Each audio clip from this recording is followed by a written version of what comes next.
আসসালামু আলাইকুম দর্শক। বাংলাদেশের সঙ্গে ব্যবসা বন্ধ করেছেন মোদি। ৫ই আগস্টের পর ফ্যাসিস্ট সরকার যখন ভারতে পালিয়ে যাওয়ার পরে থেকেই ভারতের আচরণ বিশেষ করে মোদির আচরণ ভালো না। একটার পর একটা চালিয়ে যাচ্ছে। তো এরপর ওনারা আ হসপিটালে চিকিৎসা দিবে না। ভিসা বন্ধ করে দিল। তারপরে আমরা ওই আমাদেরকে আলু পেঁয়াজ দেবে না। হ্যাঁ, ৳২০০ কেজি খাওয়াবে। এরকম এক্সট্রা অনেক। এখনো চলছে, পশ্চিম চলছে আরো অনেক। হুম। তো কি হয়েছে হিতে? হিতে হয়েছে বিপরীত। বাংলাদেশের সঙ্গে বাণিজ্য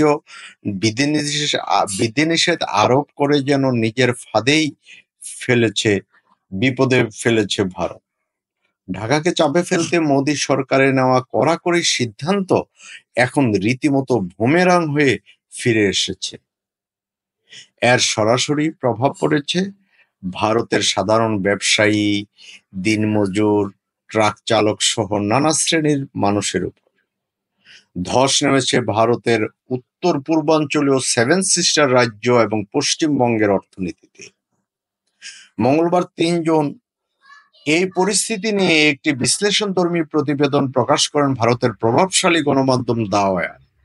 সেখানে বলা হয়, বাংলাদেশের সঙ্গে চলমান বাণিজ্যিক উত্তেজনার ফলে ভারতীয়দের উপর যে প্রভাব পড়েছে তা গভীরভাবে অনুধাবনযোগ্য।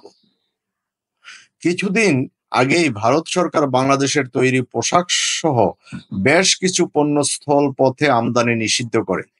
নির্দিষ্ট করে বলা হয়, বাংলাদেশ আর উত্তর পূর্ব ভারতের ৭ রাজ্য ও পশ্চিমবঙ্গের স্থল সীমান্ত দিয়ে এসব পণ্য পাঠাতে পারবে না। এখান থেকেই সংকটের সূচনা। এই সিদ্ধান্তের ফলে পশ্চিমবঙ্গের পেট্রোপোল, হিলি, মাহাদীপুর, চ্যাংড়াবান্ধা এবং ফুলবাড়ী স্থলবন্দরগুলো কার্যত অচল হয়ে পড়েছে। দা ওয়ারের প্রতিবেদনে বলা হয়, এই বন্দরগুলো এখন জনমানবহীন বিরান ভূমিতে পরিণত হয়েছে। আগে যেখানে প্রতিদিন গড়ে ৬০০ থেকে ৭০০ ট্রাক আমদানি রপ্তানি পণ্য পরিবহন করত, এখন তা নেমে এসেছে সপ্তাহে ২০০ এর নিচে। এ অবস্থায় পণ্য বিক্রি করতে না পেরে অনেক ব্যবসায়ী দোকান বন্ধ করতে বাধ্য হচ্ছে। অনেক দিনমজুর পেশা পরিবর্তন করতে বাধ্য হচ্ছে।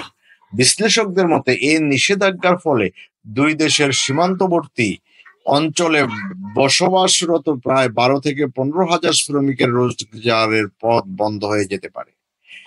এর মধ্যে রয়েছে দিনমজুর, ট্রাক চালক, পণ্য খালাসকারী সহ আরো অনেকেই। শুধু কর্মসংস্থান নয়, এর প্রভাব পড়েছে সামগ্রিক সরবরাহ ব্যবস্থাতেও। এখন স্থলপথের পরিবর্তে ঘুরপথে অতিরিক্ত ৮ থেকে ১০ দিন সময় নিয়ে ভারত পৌঁছাচ্ছে বাংলাদেশের তৈরি পোশাক। ফলে ভারতের বাজারে এসব পণ্যের দাম বেড়ে গেছে আকাশচুম্বী হারে। দা ওয়ার, হিন্দুস্তান টাইমস সহ একাধিক গণমাধ্যমের তথ্য মতে গত ১০ মাসে ভারত বাংলাদেশ স্থল সীমান্ত দিয়ে প্রায় ১০ থেকে ১২ হাজার কোটি টাকার তৈরি পোশাক রপ্তানি হয়েছে। এর বড় অংশটাই গেছে পশ্চিমবঙ্গের বাজারে। বিশেষ করে আসন্ন দুর্গাপূজা উপলক্ষে চাহিদা ছিল ব্যাপক। এখন এই নিষেধাজ্ঞার ফলে পশ্চিমবঙ্গের বাজারে বাংলাদেশি পোশাকের যোগান কমে যাবে, যা বাড়িয়ে দেবে পোশাকের দাম। এতে ভোগান্তিতে পড়বেন মূলত নিম্ন আয়ের মানুষজন, যাদের এক বড় অংশই ছিলেন বাংলাদেশের সাশ্রয়ী মূল্যের পোশাকের উপর নির্ভরশীল। এই পরিস্থিতিতে অনেকেই মনে করেছেন, রাজনৈতিক স্বার্থে নেওয়া এই বাণিজ্যিক সিদ্ধান্ত ভারতের অভ্যন্তরীণ অর্থনীতিকে এক প্রকার আত্মঘাতী ধাক্কা দিয়েছে।